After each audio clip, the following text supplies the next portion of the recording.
Once upon a time, rock videos were playing it safe. Comedy and storytelling weren't very involved in videos at that time. Until the biggest rock band in the world came along. When Van Halen comes to town, the whole town shuts down. And unleashed a burlesque music video. We thought it was like the greatest piece of art that we'd ever seen. That bared all. All I can think of was, wow. Objectified women and enraged high-powered parents. Young minds are at stake. Now, a video that rocked the world. Van Halen's Hot for Teacher.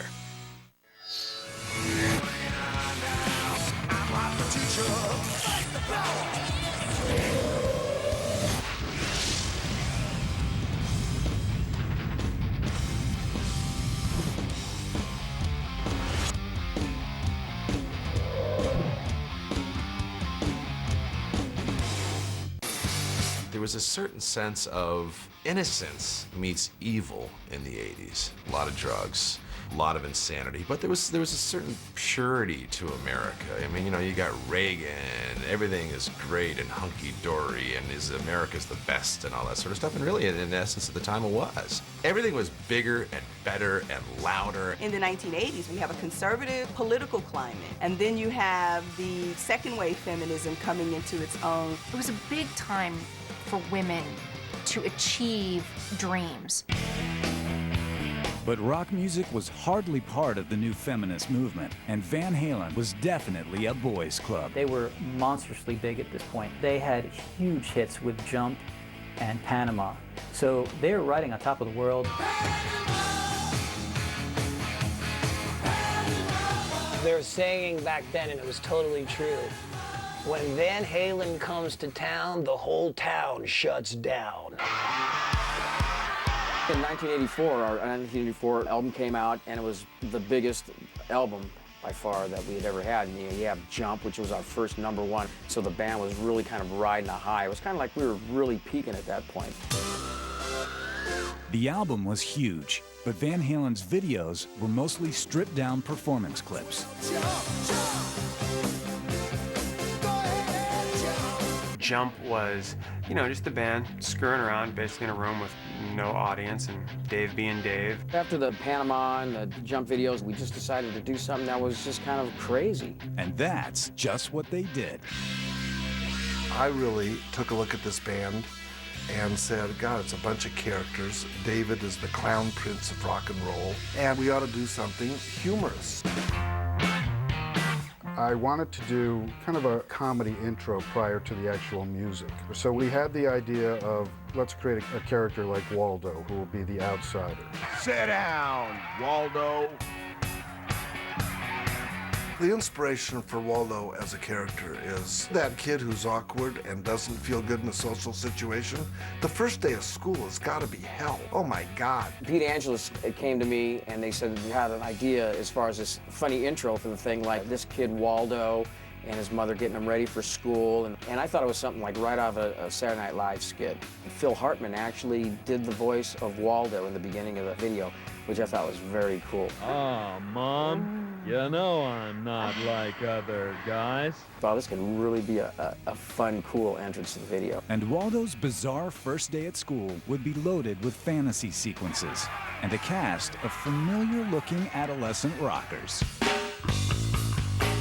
I listened to the song. It was all about being in school and wanting the teacher. So I thought, what was Van Halen like when they were in school? What would it be like if they were back there? It was very difficult to find kids who we thought would look like the 4 band members, and I think that we kind of nailed it. I was Michael Anthony Jr. in this video. When they first introduced me to the mini mic, this kid, he looked more like how I actually looked back in 1984, but a smaller version, and I thought, wow, this is too weird. Even weirder were the imaginary futures that the band and even Waldo had in store for them. Alex is Dr. Alex Van Halen, gynecologist. With Eddie, they said he was recovering nicely at Bellevue Hospital or something. As far as myself, I'm not like the smallest, skinniest guy, so they figured, okay, Mike, well, why don't you be a sumo wrestler? Craziest of all, of course, was Diamond Dave's turn as a game show host. Dave, being such a wacky guy anyway, he was looking for the weirdest, wildest thing that he could be. Dave became a game show host. Just before we shot, David poured water on his pants like he peed his pants. And this was Dave's idea. If you were actually to look at that last scene with Dave as a game show, and you were to slow the footage down, and you were to look carefully, I think somewhere around, you know, his right leg, you would see a very substantial urine stain that goes from the crotch down to the knee.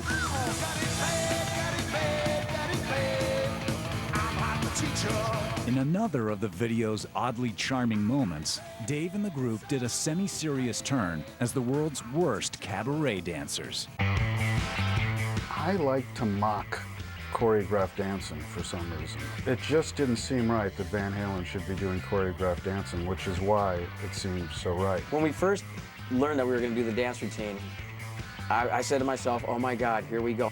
I got pretty good rhythm. I don't really consider myself a dancer, but Alex was the one guy, it was the hardest for him to learn the dance steps. Him being the drummer, the rhythmic guy or whatever, I mean, he plays drums like a mofo, but it was hard for him. He could not get this dance down. And we knew as we watched each take that the worse this gets, probably the better off we are. But the real dancing queens were a pair of Playboy playmates who taught a class in hotness. One of them, the buxom Miss Fizzette, was none other than Janet Jones, wife of hockey great Wayne Gretzky. She and her fellow faculty member did a classroom bump and grind that was definitely extracurricular. I mean, lyrically, it was hot for teacher. I mean, what are you supposed to do? We talked about what we might do with the women, how we might dress them with Miss Chemistry and Miss Fizzette, and where we might roll them out. And we wanted to do it kind of like a beauty pageant, but a strip club as well. When the teacher came out on top of the desks, the music obviously was very loud.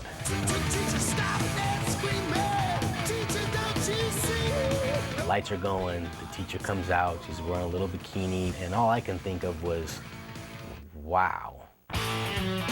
Those kids like those girls. You can actually see in one of the scenes where the teacher came out, I slipped around and I touched her calf real quick just to see if I can get away with it. Nobody said anything, so.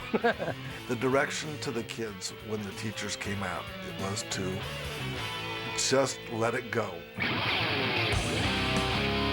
When they showed us the video after it was all put together, all I remember is that us four were just laughing all the way through the whole video because we thought it was like the greatest piece of art that we'd ever seen. We all thought, well, we'd done something different. It was a funny video. When the label saw it, they loved it. There was no re-editing. There was no go back and do this or that.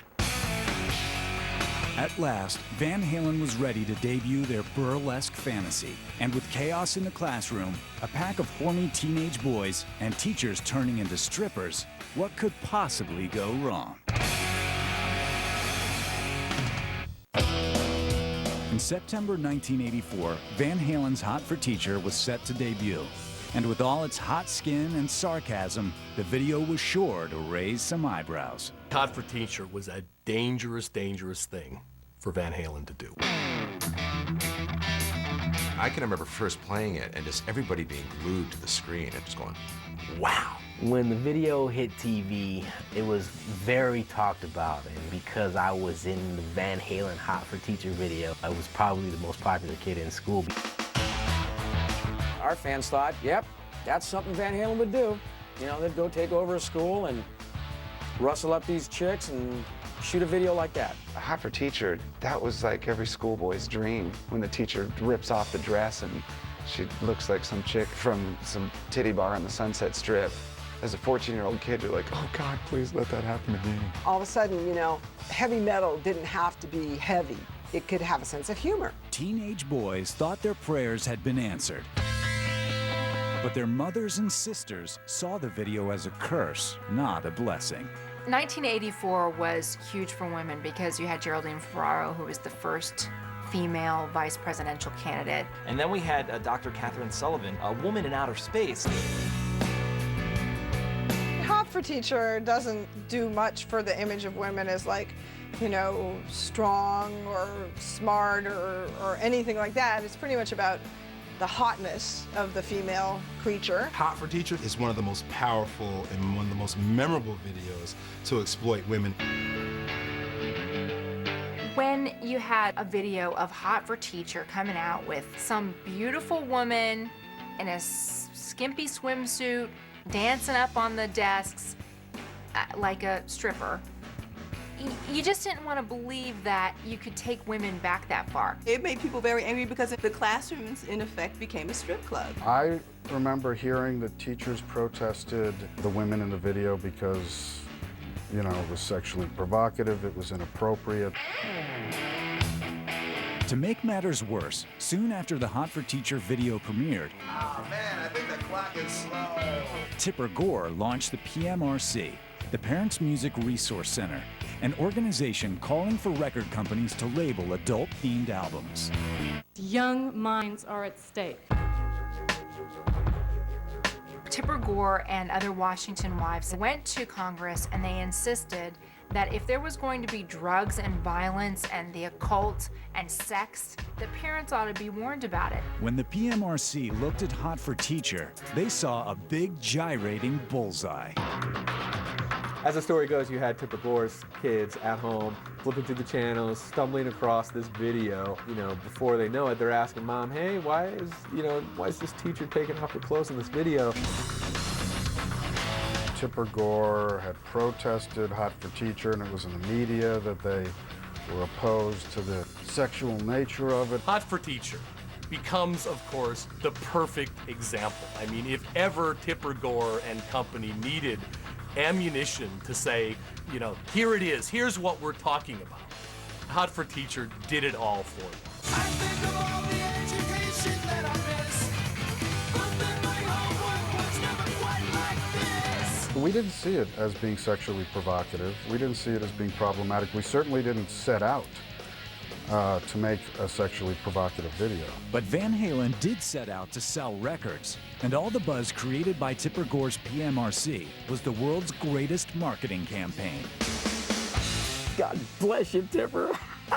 we got off, we did exactly what we planned to do. We saw it as just humorous, and we thought, let the ball roll, you know, we'll just garner that much more media attention. Whenever you say that's bad to a teenager, they're like, that's good. The video courted controversy and moved units, and that's ultimately what it's about in the music industry.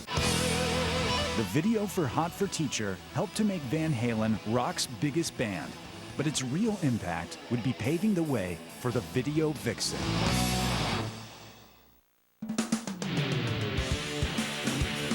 Conservatives and censors couldn't stop Hot for Teacher, and the door was now open for sexuality to star in music videos.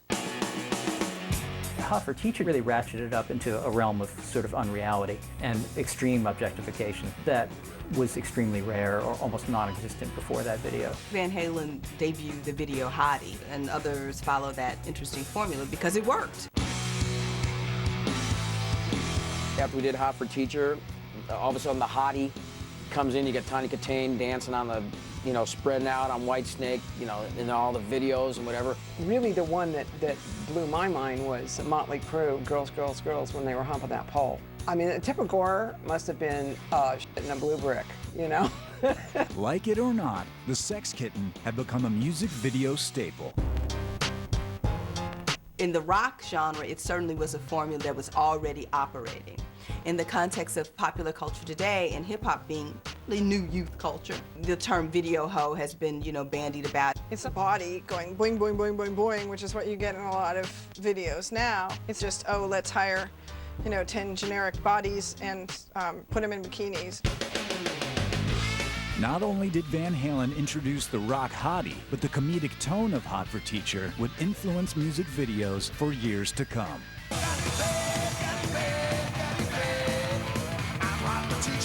Yeah, I think Hot for Teacher definitely influenced bands and allowed them to be silly. Bands like Fall Out Boy with Sugar We're Going Down, you know, a kid with antlers on his head. All these bands just playing around and being able to be silly and laugh at themselves. And without Hot for Teacher, Foo Fighters never would have made Big Me or Low.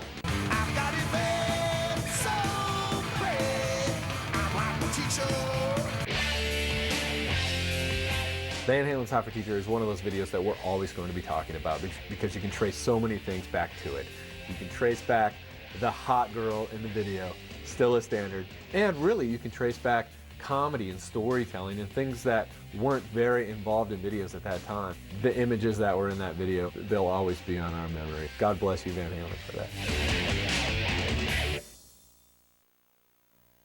I really don't like leaving home for long periods of time. It sucks. Just gonna play some guitar. Never thought about the universe. No FX, Backstage Passport, premieres April 15th at 10 on Fuse.